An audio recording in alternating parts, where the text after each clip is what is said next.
पहले ला इलाहा इल्लल्लाह फिर मोहम्मद रसूलुल्लाह, इसलिए कि ला इलाहा इल्लल्लाह सुन्नत मुस्तफ़ा है और मोहम्मद रसूलुल्लाह ये कौल खुदा है, सुन्नत खुदा है। तो पहले सुन्नत रसूल अदा की जाए, फिर अल्लाह की सुन्नत पर अमल किया। और कल की गुफ्तगू में ये भी रहा कि मोहम्मद नाम अल्लाह ने रखा और मोहम्मद के माना, मोहम्मद की मीनिंग, मोहम्मद के डेफिनेशन, जिसकी मुसलसल तारीफ की जाए, जिसकी तारीफ और तौसीफ का सिलसिला टूटने न पाए, उसे कहते हैं मोहम्मद। ये अरबी मोहम्मद उसे कहते हैं जिसकी मुसलसल हमेशा तारीफ की जाए और जिसकी तारीफ का सिलसिला टूटने न पाए, वो है मोहम्मद। हमारे तारीफ करने से वो मोहम्मद है, ऐसा नहीं, क्योंकि हम मुसलसल तो हैं नहीं, हम हमेशा रहने वाले नहीं। तो जब मुसलसल हैं नहीं तो मुसलसल तारीफ कैसे? तो उनकी तारीफ करने वाला उनका परवरदिगार है और वो उन पर मुसलसल रहमतें नाज़िल फरमा। इन्नल्लाह व मलाइकतहू युसल्लूना अलन नबी, अल्लाह और उसके फरिश्ते नबी पर दरूद भेजते हैं और मुसलसल भेज रहे हैं। तो जो मुसलसल है वही मुसलसल तारीफ करे। तो हमारे तारीफ करने से वो मोहम्मद नहीं है, बल्कि वो अपने रब की तारीफ करने से मोहम्मद बने।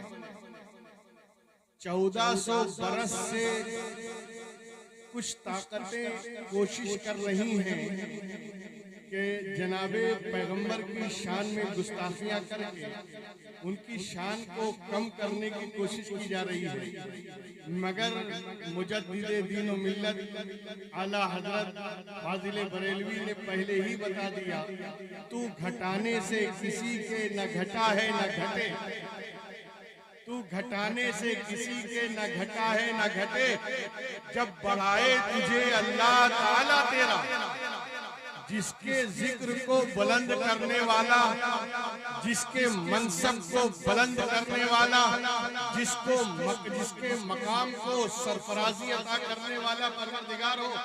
भला कुछ लोगों के कहने से उसकी शान में क्या कमी आएगी? इसलिए कि नाम अल्लाह ने रखा है ना। क्या रखा है? मोहम्मद। हमारी तारीफ करने से मोहम्मद नहीं है। और ये बात मैं अपनी तरफ से नहीं कह रहा हूँ, मुझे याद आ गए हजरत हसन बिन साबित। ये वो नात पढ़ने वाले और नात कहने वाले सहाबी हैं कि आज भी नात पढ़ने वालों की कमी नहीं।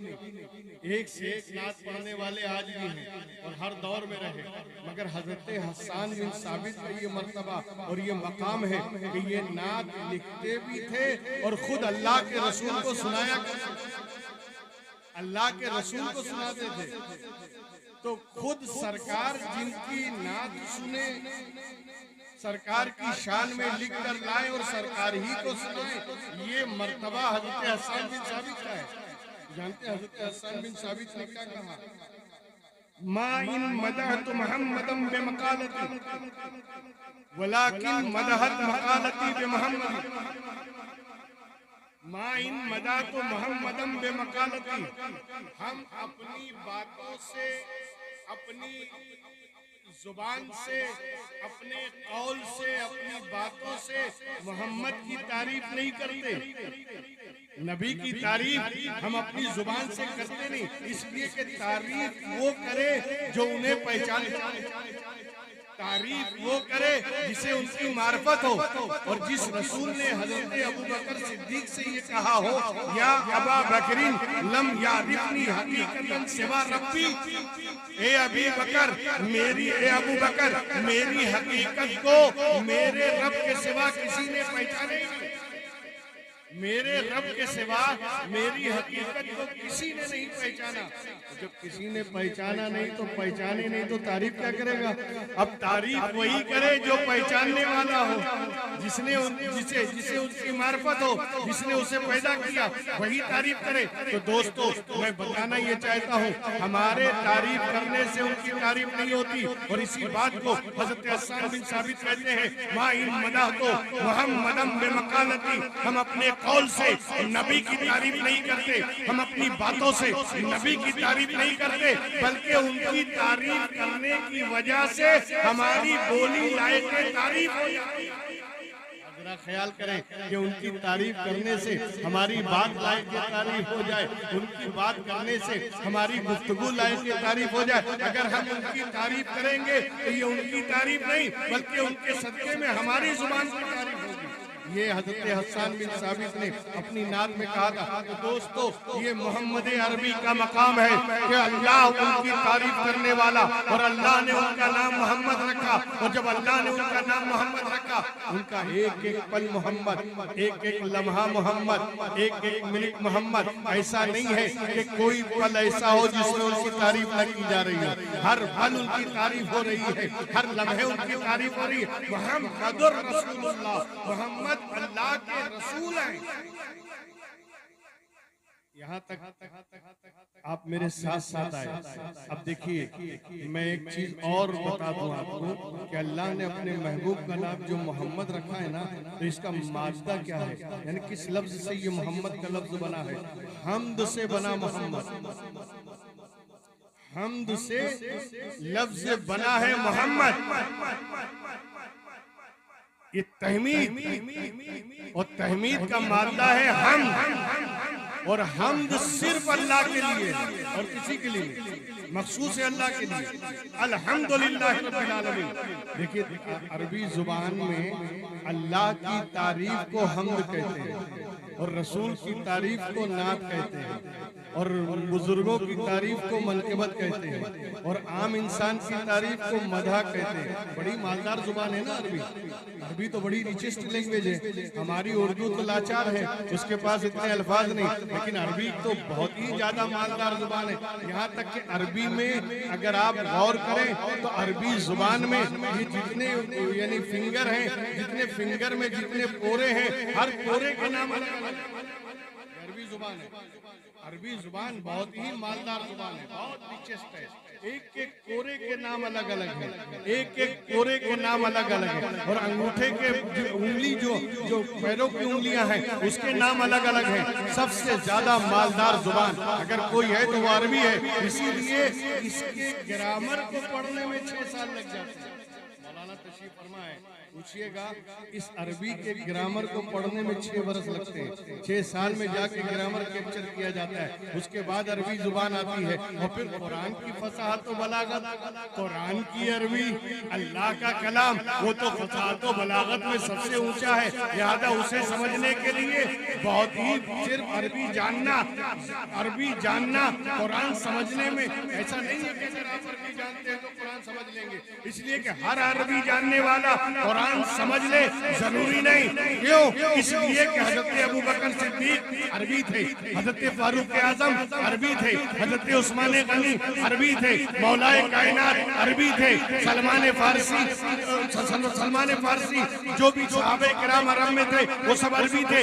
लेकिन इसके बावजूद कुरान समझने के लिए ये सब मोहताज थे, रसूल थे, अल्लाह के रसूल के मोहताज थे।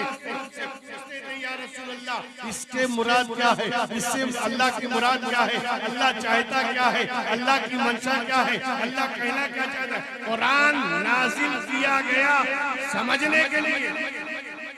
ये कुरान और साहिब कुरान पे बात होगी, पहले कुरान पे बात कर लीजिए। कुरान को अल्लाह ने नाजिल किया समझने के लिए, इसलिए नाजिल नहीं हुआ कि तुम्हारे यहाँ कोई कुरान खानी हो तो कुरान पढ़ लिया जाए, दुकान का इफ्तिताह हो तो कुरान पढ़ लिया जाए, या कहीं उद्घाटन हो तो कुरान पढ़ लिया जाए। ये सिर्फ कुरान खानी के लिए कुरान नहीं आया, बल्कि कुरान ने अपने नाजिल होने का मकसद बताया है कि इन्ना अंज़लनाहु कुरानन अरबिय्यन लअल्लकुम ताक़िलून। हमने कुरान को अरबी में इसलिए उतारा है ताकि तुम इसे समझो।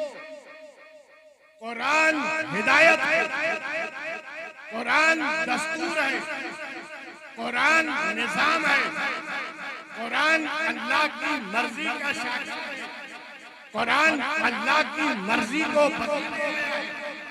कुरान अल्लाह की मर्जी को, अल्लाह की मंशा को समझाने आया है। तुम्हारी सुबह कैसी हो, तुम्हारी शाम कैसी हो, तुम्हारा दिन कैसे गुजरे, तुम्हारी रातें कैसे बसर हो, तुम मामलात कैसे करो, तुम्हारी डीलिंग कैसी हो, माँ बाप के साथ बर्ताव कैसा हो, औलाद की परवरिश का तरीका क्या हो, दोस्तों और अहबाब के साथ तुम्हारा रवैया क्या हो, रिश्तेदारों के साथ तुम्हारे मामलात क्या हो, तुम दुनिया में जियो तो कैसे जियो, घर में रहो तो कैसे रहो, बाहर निकलो तो कैसे निकलो, तुम्हारा धंधा कैसा हो, तुम्हारी तिजारत कैसी हो, तुम्हारा लेन देन कैसा हो, तुम्हारा बिहेवियर कैसा हो, तुम्हारे मामलात कैसे हो। अगर ये सब समझना है, कुरान पढ़ो। कुरान तुम्हें हिदायत देने, कुरान रास्ता बताने आया है, कुरान गाइड करने आया है, कुरान सीधे रास्ते पे चलाने आया है, कुरान अल्लाह की मर्जी बताने आया है। उसे तबर्रुक बना लिया, बस तबर्रुकन कुरान पढ़ लो। नहीं, अफला तदब्बरूनल कुरान, कुरान ही में अल्लाह कहता है कि तुम कुरान पे गौर क्यों नहीं करते, कुरान को समझने की कोशिश क्यों नहीं करते, कुरान पर गौर व फिक्र करो, ये तुम्हें सही दिशा देगा। कुरान पे गौर व फिक्र करो, ये तुम्हें जिंदगी जीने का सलीका। कुरान पे गौर व फिक्र करो, ये तुम्हें मुस्तफा जाने रहमत का मर्तबा बताएगा।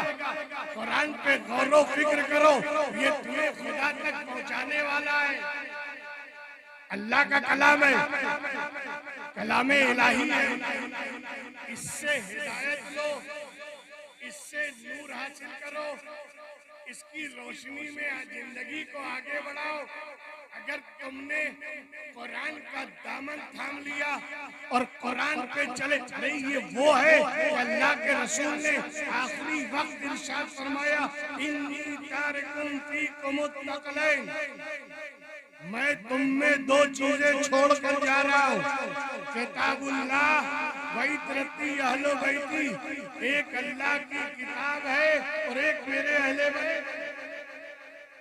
तो जो चीज नबी हमारे लिए छोड़ कर गए, आज अगर हमने उसे छोड़ दिया, आज अगर हमने उसे तरक कर दिया, तभी तो अल्लामा इकबाल पढ़े, वो मुअज़्ज़ज़ थे जमाने में मुसलमान होकर, वो मुअज़्ज़ज़ थे जमाने में मुसलमान होकर, आज हम खार हुए तारीखे कुरान होकर।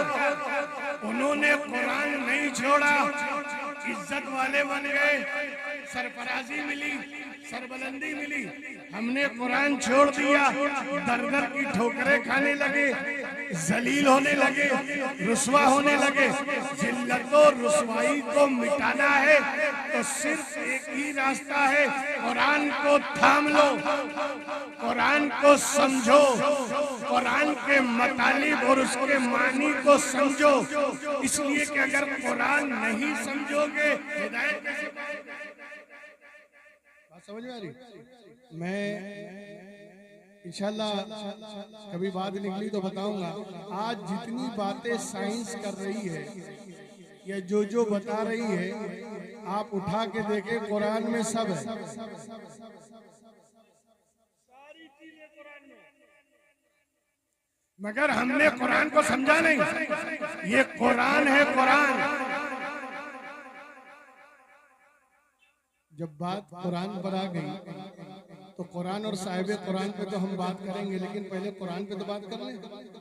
इसलिए कि हमें कुरान ही ने तो बताया मोहम्मद अल्लाह के रसूल है, मोहम्मद रसूलुल्लाह।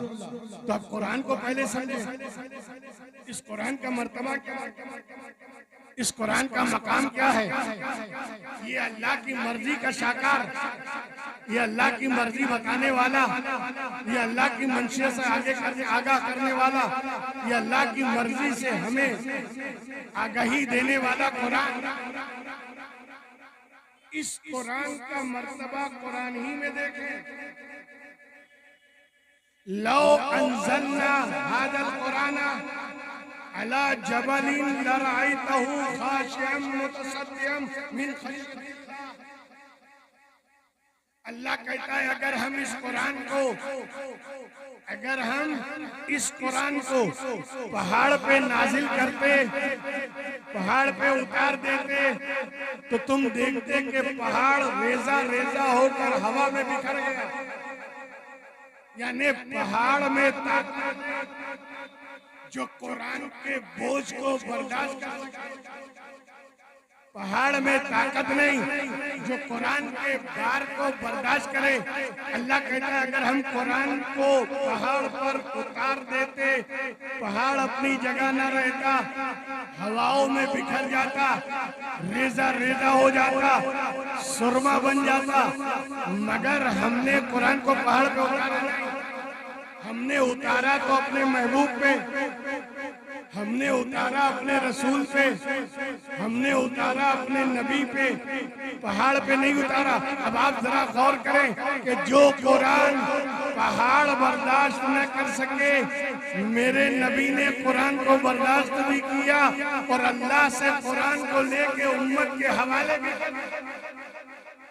कुरान लिया भी, कुरान दिया भी। अब मैं आगे चल के बताऊंगा कैसे दिया, मगर एक चैलेंज तो है ना, एक चैलेंज कुरान कर रहा है कि अगर हम इस कुरान को पहाड़ पे उतारते, पहाड़ रेजा रेजा हो जाता, पहाड़ सुरमा हो जाता, पहाड़ हवा हो जाता, वो टिक नहीं पाता, पहाड़ में इतनी ताकत नहीं जो कुरान को बर्दाश्त कर सके। मगर ये टेक्निकल दौर है, साइंसी दौर है। इस टेक्निकल दौर में अगर ये दावा करें तो प्रैक्टिकल करने वाले बहुत से खड़े हो जाएंगे कि चलो प्रैक्टिकल करके देखते हैं। लाओ कुरान, एक नहीं, दो नहीं, चार नहीं, एक ट्रक भर के कुरान ले लो, चल के पहाड़ पे रख के देखो, पहाड़ हिलेगा भी नहीं। अगर कुरान को पहाड़ पे रख दिया जाए, पहाड़ हिलेगा? अरे बिल्डिंग पे रख दिया जाए, बिल्डिंग हिलेगी नहीं। और अल्लाह कह रहा है कुरान अगर नाजिल होता, पहाड़ रेजा रेजा हो जाता। बात समझ में नहीं आ रही है? मैंने कहा नादान तुमने समझे ही नहीं। तू जो ले जाके रख रहा है वो किताब है और अल्लाह बात कर रहा है कुरान की, बात कर रहा है कुरान की कि अगर हम कुरान को नाजिल करते तो पहाड़ रेजा रेजा हो जाता। और तू ले जाके किताब रख के ट्राई कर रहा है कि इस किताब को रख के देखे पहाड़ हिलता है कि नहीं। कौन? किताब और है, कुरान और है, किताब और है, कुरान और है। आप कहेंगे ये कैसे? मैंने कहा कुरान ही से।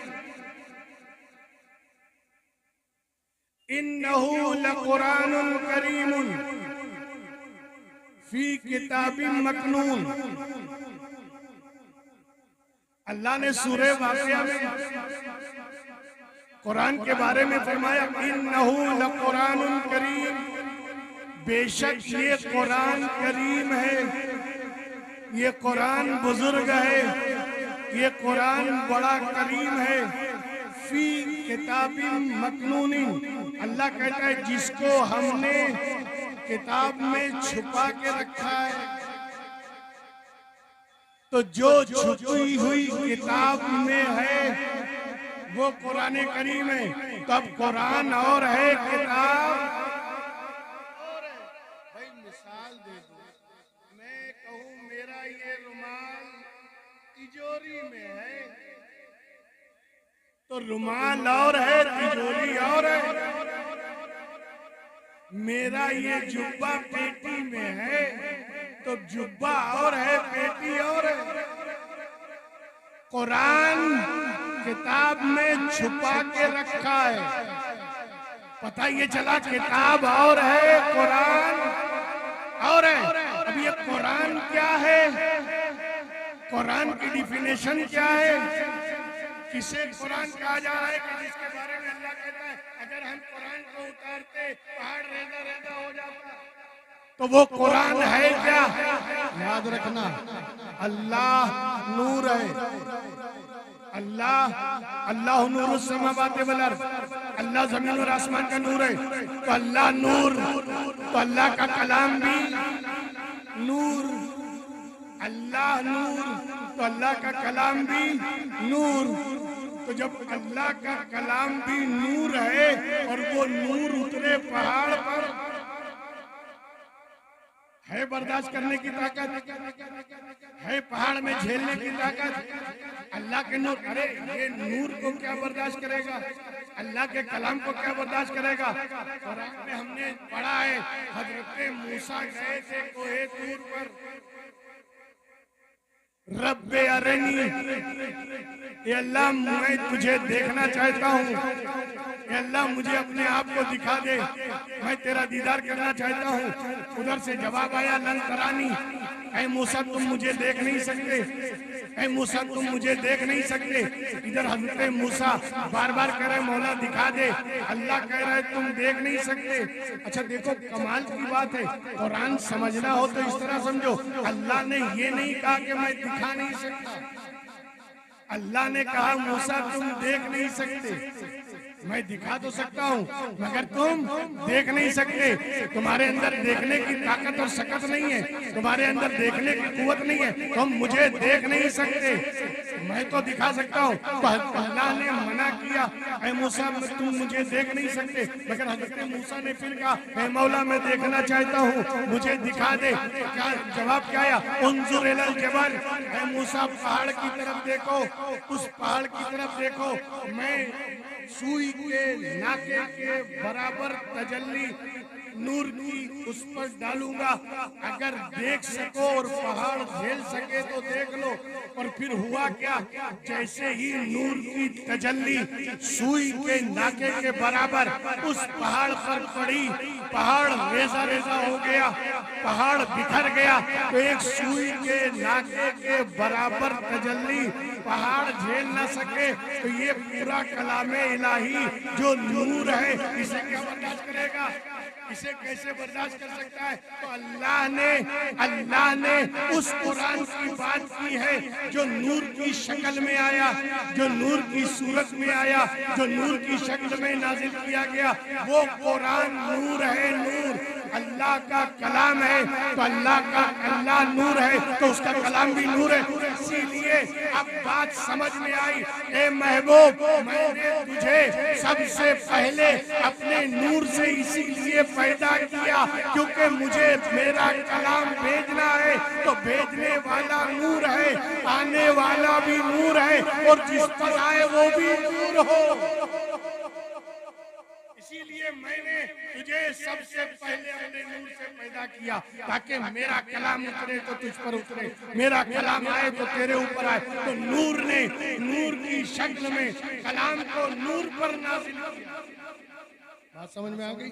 अच्छा अब हमें मिला किस शक्ल में, हमें मिला किस सूरत में? अगर उसी सूरत में हमें मिलता तो पहाड़ झेलने की ताकत नहीं रखते, हम उसकी झेलने की ताकत रख सकते थे क्या? हम उसे पढ़ सकते थे क्या? हम उसे बर्दाश्त करने की ताकत रखते? नहीं। मैं इसकी एक मिसाल दे दूं, बिल्कुल सामने की मिसाल। मुझे एक बात बताइए, आज तक पावर किसी ने देखा? पावर जो लाइट जला रहा है, पंखा चला रहा है, ये माइक चल रहा है, ये सब किसकी बदौलत है? पावर की। जो इसके अंदर पावर है, अगर लाइट चली जाए, पावर चला जाए, माइक बंद, लाइट बंद, पंखा बंद, सब बंद हो जाएगा ना। आप कहते हैं कि तार को छूना नहीं,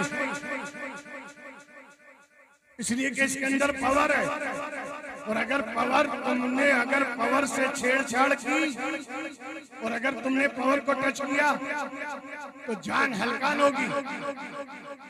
तुम्हारी जान जाने का खतरा है अगर तुमने पावर को छू लिया। ये है ना, लेकिन मैंने तो तार को पकड़ लिया, मैंने इस तार को पकड़ लिया, मुझे तो झटका भी नहीं लगा, मेरी तो जान भी नहीं गई। आप कहेंगे मौलाना बात ये है कि ये जो पावर है ना उसके ऊपर प्लास्टिक का कवर चढ़ा हुआ है। ये प्लास्टिक का कवर इसलिए चढ़ाकर मोहल्लों में, दुकानों में, घरों में भेजा गया ताकि किसी की जान हल्कान ना हो, इस पावर से किसी को नुकसान ना हो।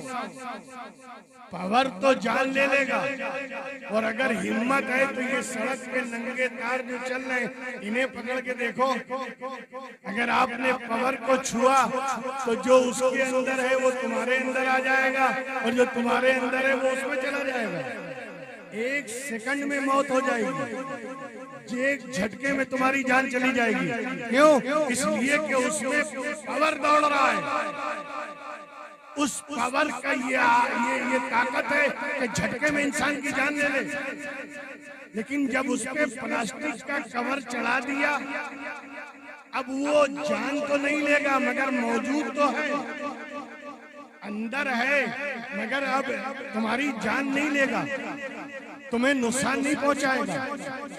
ए महबूब, ए महबूब, मैं नूर, मेरा कलाम नूर, और मैंने तुझ पे नाजिल किया, तू भी नूर, मगर जब बंदों को देना है तो इसे अल्फाज का जामा पहना दे, लफ्जों का लिबास पहना के बंदों को दे। इसलिए कि लफ्जों के लिबास में जब वो नूरे कलाम अल्लाह का नूर रहेगा और उस कलाम का नूर रहेगा, बंदे जब उसे पढ़ेंगे तो उन्हें फैज मिलेगा, फायदा मिलेगा। डायरेक्ट मत देना, लफ्जों का लिबास पहना के अता करना। इसलिए कि महबूब तू भी नूर है, मगर मुझे जब हिदायत के लिए तुझे धरती पर भेजना हुआ तो मैंने भी तुझे इंसानी लिबास पहना, लिबास इंसानी पहना के भेजा है ताकि लोग तुझसे हिदायत पाएं, लोग तेरे करीब आए, लोग तेरी अताअत करें, लोग तेरी पैरवी करें, लोग तेरे बताए हुए रास्ते पर चले, लोग तुझसे मोहब्बत करें और करीब आए। क्यों? इंसानी लिबास में इसीलिए भेजा है ताकि तू लोगों को हिदायत करे। तो जब तू मेरा नूर है, मैंने तुझे इंसानी लिबास में भेजा, तो ये कलाम भी मेरा नूर है। लफ्जों का जामा पहनाकर, लफ्जों का लिबास पहनाकर इन्हें उम्मत के हवाले कर दे ताकि उम्मत मेरे कलाम से फायदा उठाए, ताकि उम्मत मेरे कलाम की तिलावत करे, ताकि उम्मत मेरे कलाम से हिदायत हासिल करे। तो ये कुरान अल्लाह का कलाम है और नूर ही नूर है। जरा ख्याल करें, तो ये अल्लाह की तरफ से नाजिल करदा किताब, अल्लाह की तरफ से नाजिल करदा किताब कुरान करीम, ये आया 40 बरस के बाद।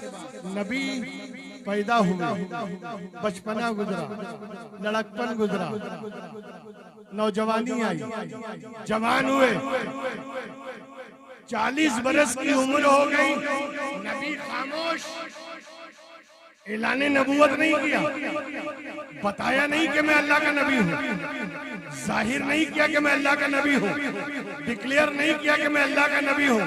क्यों? इसलिए कि अभी तक अल्लाह का हुक्म नहीं आया, और जब तक अल्लाह का आदेश ना आए, अल्लाह का हुक्म ना आए, नबी खामोश है। बुत परस्ती होती रही, काबे में बुत बसा दिए गए, नबी खामोश है, कुछ नहीं बोला, इसलिए कि अल्लाह का आदेश नहीं। और जब अल्लाह का हुक्म आएगा तब नबी बोलेंगे, जब अल्लाह कहेगा तब नबी जाहिर करेंगे।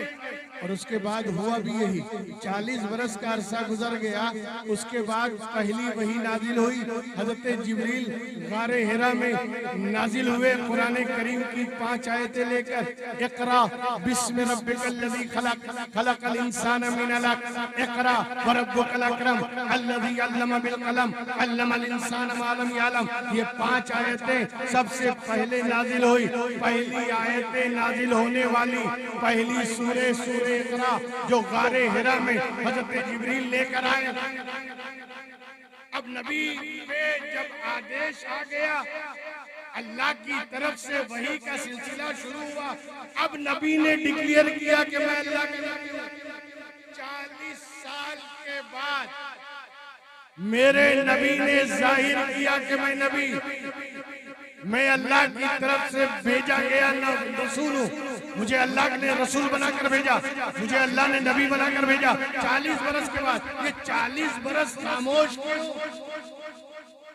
और मैं अल्लाह की बारगाह में सवाल करूं, मौला तूने अपने महबूब को 40 बरस के बाद किताब क्यों दी, पहले क्यों नहीं?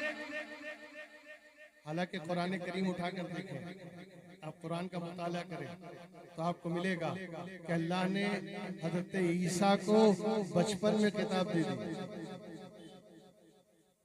कब दे दी? बचपन में। वाकया तो आप जानते ही हैं ना हजरत मरियम का। सूरह मरियम पढ़िए, पूरा वाकया कुरान में मौजूद है। हजरत मरियम, तवज्जो चाहूंगा, थोड़ी सी तशरीह कर दूं ताकि मैं अपने मौजू तक पहुंच जाऊं। हजरत मरियम एक बहुत ही मुक़द्दस और अल्लाह की बारगाह की महबूब बंदी। ये वो बंदी है जिसके बारे में कुरान ने कहा इन्नल्लाह अस्तफ़ा के, अल्लाह ने ए मरियम तुझे चुन लिया। तो अल्लाह की चुनी हुई बंदी है, अल्लाह की इलेक्टेड बंदी है, अल्लाह की सिलेक्टेड बंदी है। अल्लाह ने जिसे चुना है ये वो अल्लाह की बंदी हजरत मरियम। क्या मर्तबा और मकाम है। हजरत ज़करिया हजरत मरियम को ताले में बंद करके जब बाहर जाते थे, वापस आके जब ताला खोले तो देखे हजरत मरियम के सामने फ्रूट है, फल है, तरह तरह के यानी ग़िज़ा और रिज़्क़ मौजूद है। और जब हजरत ज़करिया ने पूछा मरियम ये खाना कहाँ से आया, ये फ्रूट कहाँ से आया, तो जानते हो जवाब क्या दिया? ये मेरे रब की तरफ से, ये मेरे रब की तरफ से है।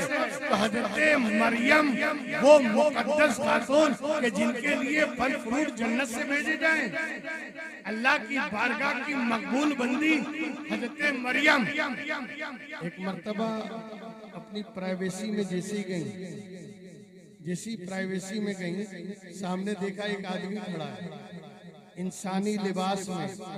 एक शख्स सामने नमोदार हुआ। हजरत मरियम यानी घबरा गई और घबराने के बाद कहा खबरदार मेरे करीब मत आना, मुझे टच भी ना करना और बाहर निकलो। तुम यहाँ कैसे आ गए? तो जानते हो उसने क्या कहा था? उस मर्द ने, उस शख्स ने जो अंदर जाहिर हुआ हजरत मरियम की प्राइवेसी रूम में जो जाहिर हुआ, उसने क्या कहा? अना रसूलो रब्बे के ले अहबा लके गुलामन ज़किया। ऐ मरियम मैं तेरे रब का भेजा हुआ रसूल हूँ। अना रसूलो रब्बे के, तेरे रब ने मुझे रसूल बनाकर भेजा है। क्यों? ले अहबा लके गुलामन ज़किया, ताकि मैं तुझे साफ सुथरा बेटा। हजरत मरियम ने कहा मुझे तो किसी बशर ने छुआ नहीं, मुझे किसी इंसान ने टच नहीं किया, मुझे बच्चा कैसे होगा? तो उन्होंने कहा कज़ा लेके काला रब्बु के हुआ अलैया हय्यिनुन।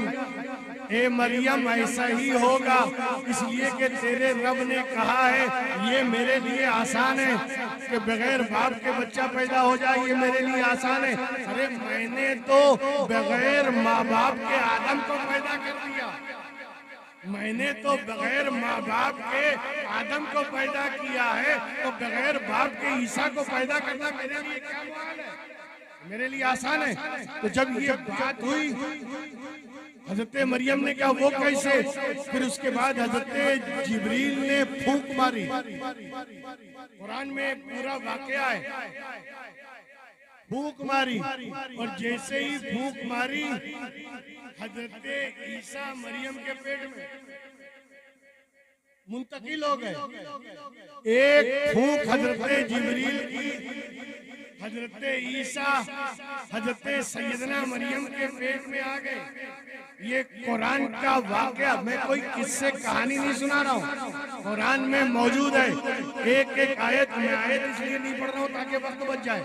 बहरहाल उसके बाद जब हजरत मरियम हामिला हुई और बाद में जब हजरत ईसा पैदा हुए, पैदा होने के बाद हजरत मरियम ने उन्हें गोद में छुपा लिया और छुपा के अपने घर की तरफ जाने लगी। 3 दिन का बच्चा छुपा कर हजरत मरियम अपने घर की तरफ चली। कुरान बताता है कि कुछ बूढ़े यहूदी जो चौराहे पर बैठे थे, मोहल्ले के नाके पर बैठे हुए थे, उनकी नजर पड़ी हजरत मरियम पर। देखा मरियम, कुंवारी मरियम गोद में बच्चा लाई कहां से? करीब आए और आने के बाद कहा, या उख्त हारून मा काना अबू के इमरासाइन व मा काना उम्मू के बगिया। हारून की बहन मरियम, तेरा बाप तो आवारा नहीं था और तेरी माँ भी बच्चलन नहीं थी, ये बच्चा लाई कहां से? तेरा बाप आवारा नहीं था, तेरी माँ बच्चलन नहीं थी, ये बच्चा लाई कहां से? आप जरा कुरान के अल्फाज पर तो गौर कीजिए। ये बूढ़ों को शक हुआ था हजरत मरियम पे, तो डायरेक्ट हजरत मरियम से पूछना चाहिए ना ये बच्चा कहाँ से लाई। लेकिन हजरत मरियम से क्या कहते हैं? तेरा बाप तो आवारा नहीं था, तेरी माँ बच्चलन नहीं थी, ये बच्चा लाई कहाँ से? ये माँ और बाप का रिफरेंस, माँ और बाप का हवाला देने की क्या जरूरत थी? और अगर दिया भी था तो कुरान ने नकल क्यों किया? कुरान फजूल बातों को नकल नहीं करता, सही बात होगी तो नकल करेगा, कोई मैसेज होगा तो नकल करेगा। कुरान में अगर नकल किया गया है और कुरान में ये रखा गया तो इसका मतलब कोई मैसेज है, और मैसेज ये है कि जिसके बाप और जिसकी माँ अच्छी होती है उसके बच्चे भी अच्छे होते हैं। जिसके माँ बाप अच्छे होंगे तो उनके बच्चे भी अच्छे होंगे। मैं अपने नौजवानों से और मैं अपनी मैंने ये जो जनरेशन है उस जनरेशन को बताना चाहता हूँ, दोस्तों अगर अपने लिए नहीं तो अपने बच्चों के लिए अच्छे बन जाओ। इसलिए कि माँ बाप अच्छे होंगे तो बच्चे यकीनन अच्छे पैदा होते हैं, उनकी तरबियत भी अच्छी होती है, उनके चाल चलन भी अच्छे होते हैं। और अगर माँ और बाप में से कोई बिगड़ा हो तो बच्चे के बिगड़ने का अंदेशा।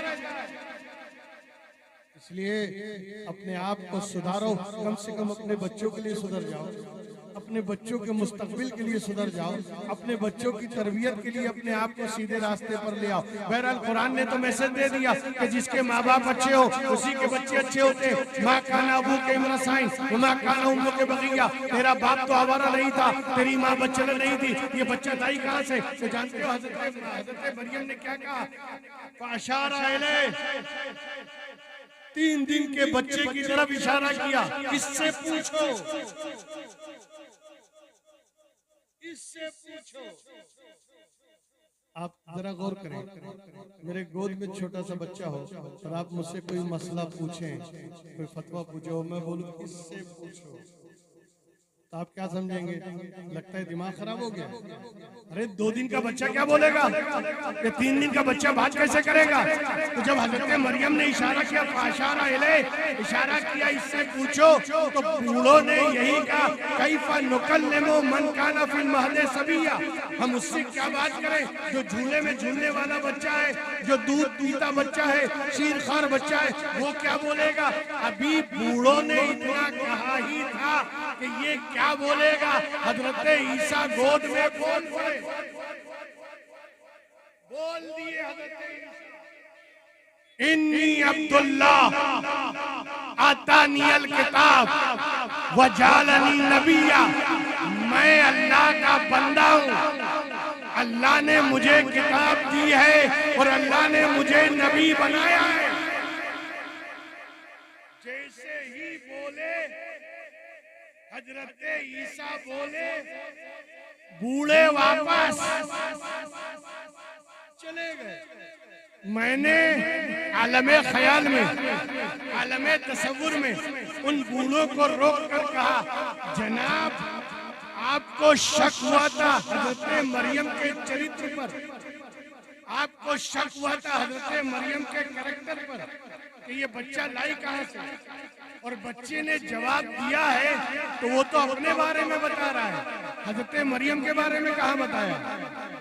बच्चे ने तो अपने बारे में बताया ना, मैं अल्लाह का बंदा हूँ, अल्लाह ने मुझे किताब दी, अल्लाह ने मुझे नबी बनाया है, तो बच्चे ने अपने बारे में बताया। हजरत मरियम के बारे में तो नहीं बोला, हजरत मरियम के बारे में तो कुछ कहा नहीं। और तुम वापस क्यों जा रहे हो? यहूदी थे मगर अकीदा था, यहूदी थे मगर अकीदा ये था कि अगर बच्चा नबी होगा तो फिर तो माँ पाकीज़ा होगी, बच्चा अगर नबी है तो माँ पाकीज़ा है, माँ तैयबा है, माँ ताहिरा है, माँ पाको साफ है। इसलिए कि बच्चा अगर नबी होगा तो उसकी माँ पाकीज़ा तैयबा ताहिरा होगी। आजकल कुछ ईमान वाले और ईमान का दावा करने वाले नबी के माँ और बाप पे सवाल करते हैं, नबी के माँ बाप के बारे में पूछते हैं। एक साहब ने मुझसे पूछा कि ये बताइए नबी के अम्मा अब्बा जन्नत में जाएंगे कि जहन्नम में जाएंगे? मैंने कहा वो कहाँ जाएंगे मुझे नहीं मालूम, मगर तू जहन्नम में जाएगा ये पक्का मालूम। तू जहन्नम में जाने वाला है ये मैं लिख के दे देता हूँ, इसलिए कि तूने नबी के माँ बाप पे शक कर लिया, तूने नबी के माँ बाप के बारे में। अबे जो जन्नत का मालिक हो, जिसके लिए जन्नत बनी हो, जिसके कदमों के सदके में जन्नत और जहन्नम बनी हो, तो उसके बारे में पूछता है, उसके माँ बाप के बारे में कि वो कहाँ जाएंगे? छोड़ यार, तू अपने अम्मा अब्बा की फिक्र कर, अपने बाप दादा की फिक्र कर, नबी के बाप दादा की चिंता तुझे नहीं करनी है, नबी के माँ बाप की चिंता तू मत कर। ओके, तो दोस्तों आजकल ऐसे भी ईमान वाले हैं जो नबी के माँ बाप पे सवाल करते हैं, मगर वो यहूदी थे। जब सुना बच्चा नबी है तब तो माँ पाकीज़ा है, वापस चले गए। और उसके बाद बस यही तक मैंने लाना था, और भी मैं आगे बात इसके ताल्लुक से अर्ज करूंगा, मगर ये यहाँ मुझे बताना सिर्फ ये था, बचपन में 3 दिन के ना, 3 दिन के हजरत ईसा, और क्या कहते हैं, आतानियल किताब, अल्लाह ने मुझे किताब दे दी। बचपन में हजरत ईसा को अल्लाह किताब दे दे, और मेरे नबी को 40 बरस के बाद, नबी को सैयदुल अंबिया को 40 बरस के बाद किताब दे। क्यों? ए मौला बचपन में दे देता, नहीं दूंगा, लड़कपन में दे दे, नहीं दूंगा, नौजवानी में किताब दे देता, नहीं दूंगा, जवानी में दे दे, नहीं, 40 बरस तक मेरा महबूब तने तनहा अकेला इस समाज में, इस माशरे में, इस सोसाइटी में, इनके बीच में रहेगा, पूरे 40 साल अपनी जिंदगी के गुजारेगा। ऐ लोगों, ये मेरे नबी का बचपना देखो, मेरे नबी का लड़कपन देखो। अभी मैंने किताब भेजी नहीं, अभी मैंने कुरान नाजिल नहीं किया, अभी मैंने किताब को भेजा नहीं है। ये मेरे नबी का बचपना है, ये मेरे नबी का लड़कपन है, ये मेरे नबी की नौजवानी है, ये मेरे नबी की जवानी के लम्हात को देख, इनके दिनों को देखो, इनकी रातों को देखो, इनकी महफिल को देखो, इनके कैरेक्टर को देखो, इनके किरदार को देखो, इनके चरित्र को देखो, इनकी बातों को देखो, इनकी गुफ्तार देखो, इनकी रफ्तार देखो, इनकी चाल चलन देखो। वे जवानी में तो अच्छी अच्छी जवानी दीवानी बन जाती है। मेरे नबी की जवानी के एक एक पल को देख, मेरे नबी के जवानी के एक एक लम्हे को देख, रात और दिन को देख, एक एक सेकंड को देख, और ये 40 बरस की जिंदगी मेरे नबी की तुम्हारी निगाहों के सामने है। ये 40 बरस की लाइफ मेरे नबी की तुम्हारी नजरों के सामने है। और अब मैं कुरान भेज रहा हूँ, तवज्जो चाहूंगा, अब मैं कुरान उतारता हूँ, अब मैं कुरान नाजिल करता हूँ। एक तरफ 40 बरस के बाद आने वाला और नाजिल होने वाला कुरान है, और एक तरफ 40 बरस की मेरे नबी की जिंदगी है। दोनों को मिला के देख ले, जैसा कुरान है वैसा ही नबी है, और जैसा नबी है वैसे ही।